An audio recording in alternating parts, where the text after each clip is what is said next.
Okay, so we're here at a street vendor that sells snakes, and you can actually see the cages right beside me. And you get to choose what snake you want to eat, and they bring it out, chop the head, as you can see right there, right here. And then they serve it to you in whatever style you want.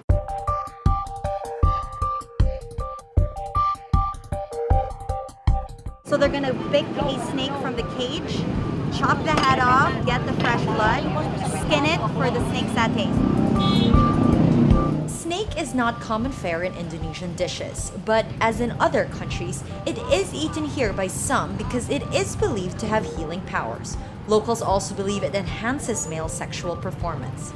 Aside from Indonesia, snakes are eaten in Vietnam, China, Hong Kong, Thailand, and the Philippines, among others.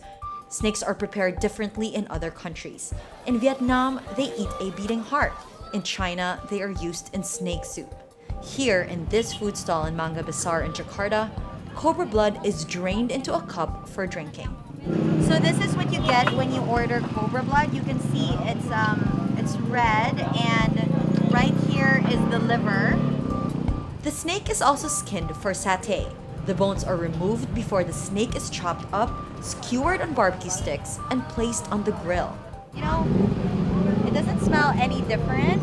I believe this is one whole cobra. Customers tell me the blood can be mixed with strawberry soda, which makes it sweet, or Chinese herbs, which make it feel warm down their throat.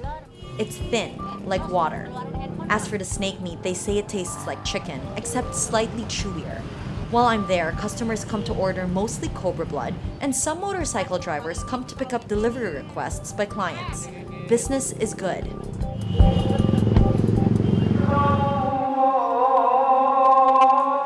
Indonesia has the largest Muslim population in the world, and Islam forbids Muslims from drinking blood. But vendors tell me it's okay if it's for medicinal purposes. The snake vendor, Ibu Leia, has been selling snake for over 10 years. Ibu Leia says she has never been raided by cops or approached by activists in all her years selling here. But it hasn't been a danger-free job. They tell us not to come too close to the cage because the cobras may spit venom at us. And of course, they bite as well. Her arm shows a huge scar from where she was bitten by a snake a few years back. Itu gimana rasanya? Waduh, rasanya tuh di sini. Sakit. Oh, it hurts in the heart. Sakit. 2 bulan di rumah sakit. Despite the dangers of interacting with snakes, they are still often seen in close proximity to people in Indonesian culture. Snake dances, for instance, are popular across the country. Last year, a 26-year-old dangdut dancer died after she was bitten by a king cobra she was dancing with on stage. Performers take the risk of dancing with snakes because it often earns them more money. Snakes are even used in spas for a unique massage experience. In Indonesia, wild harvest is allowed for abundant snake species, but the government sets quotas. For species with declining populations, quotas are significantly reduced. The king cobra snake is among these vulnerable snake species, with a declining number in the wild.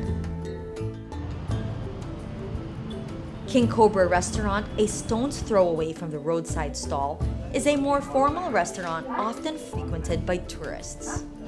A walk through the restaurant's back room reveals cages with a variety of snakes. Here, they sell smaller snakes, like the ones sold in the stalls, but they also sell king cobras for 800,000 Indonesian rupiah, or $80 per meter. It's pricey, so it barely gets ordered, but it's a favorite of wealthy Chinese businessmen who often fork out about $160 and above for a hefty dish.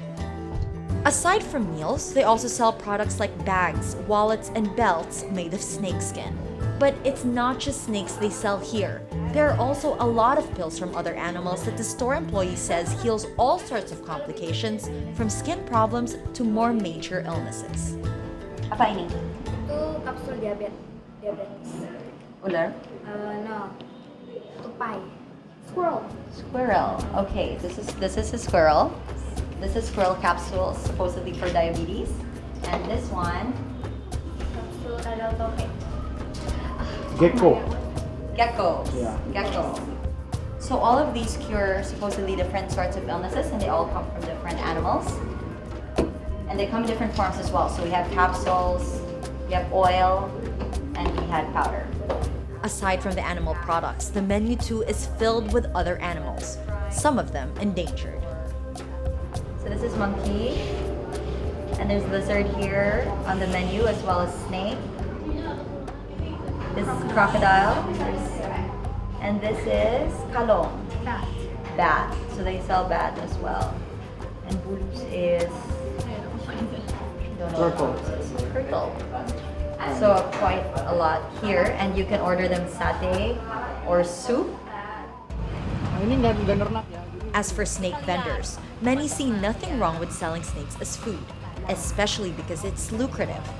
Ibu Leah says her earnings allowed her to send her child to business school. Bagaimana ya, kita udah tuntutan hidup, memang cari ekonominya di sini. Nanti kalau kita nggak ini, habis dari sini saya udah di sini udah berpuluh tahun, udah lama. Dari semenjak anak saya kecil TK sampai anak saya sekarang sudah semester 8 dari hasil ular. Udah mau semester 8, udah mau wisuda. Skripsi, sebentar lagi skripsi. Dari mana?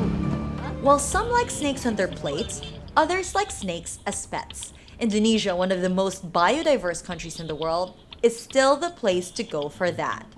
Breeding farms like this one in Bogor supply live snakes to reptile lovers from all over the world. This farm abides by government standards and is inspected every quarter by the Wildlife Authority. It is registered to breed certain animals and is issued export permits for captive bred stock produced on the farm. There are less than 10 licensed farms like these in Indonesia. American Dan Malari is an avid reptile lover who has been coming to Indonesia for years because he says snakes here are a lot more diverse and unique than in other countries. He finds snakes here to breed and sell in the United States. This is an albino Homolopsis buccata. It's a puff-faced water snake. I've seen quite a few albinos and different sorts of morphs, I guess you could say, but this one is really, really nice quality. The bands are very prominent compared to a lot of the albinos that I've seen in the past, but it's very, very nice. In Indonesia, quotas for snake species apply not just for live exports, but also for skins and foods. In Europe especially, snakeskin fashion is in high demand. Exports are closely monitored by CITES, which oversees the international trade of wildlife between governments, although illegal trade does still happen. Live snakes are sometimes smuggled by hand carrying them through airports, wrapping them around a person's body, or keeping them underneath their clothes. But because of screening technology, these attempts are less and less successful. As for skins, illegal annual global trade of snakeskin is worth about $1 billion, according to the Python Conservation Partnership. Designer brands are now starting their own python farms to curb smuggling in Southeast Asia. Indonesian Minister of Environment and Forestry Siti Nurbaya Bakar agrees snake protection can be improved, but also acknowledges the demand is high. Kita memang pemerintah mempertimbangkan apabila itu dari penangkaran gitu ya. Memang kan nggak bisa dihindari juga dan memang ternyata nilai defisitnya juga tinggi. As for activists in Indonesia, they just want to ensure the quotas are met. They also want people to learn more about snakes so they can treat them with respect. RB Krishna is a member of Aspera Community, an Indonesian organization which aims to protect reptiles, including snakes. Their goal is to spread more information and awareness about these animals. As for the practice of eating snakes, Krishna emphasizes there has been no evidence supporting snakes' supposed healing qualities. Eating snakes only have negative effects on the environment. Percaya deh sama saya gitu kan, tidak ada penelitian real bahwa daging ular itu mengandung khasiat kesehatan ataupun untuk menaikkan libido. Jadi kita juga harus berpikir untuk para yang hobi banget makan daging ular nih, itu harus berpikir bagaimana caranya kalian itu makan satwa yang ada dalam struktur rantai makanan. Ketika satu rantai makanan ini terputus, rantai makanan selanjutnya akan hilang. Nah, jadi kalian harus benar-benar berpikir bahwa ketika kalian mengkonsumsi reptil yang menjadi tolak ukur meludaknya habitat tikus ya, pengerat yang menjadi hama, kalian nanti akan kerepotan sendiri ketika populasi tikus itu membludak. Karena kalian terus mengkonsumsi ular yang menjadi penahan populasi tikus. Indeed, snakes will continue to be controversially intertwined with Indonesian culture and lifestyle for years to come. As demand continues to increase from live snakes to skins to meat, strict enforcement of trade and harvest quotas are all the more important, as is the reconsideration for consumers of wearing, eating, or keeping snakes at all. Natasha Gutierrez, Rappler, Jakarta.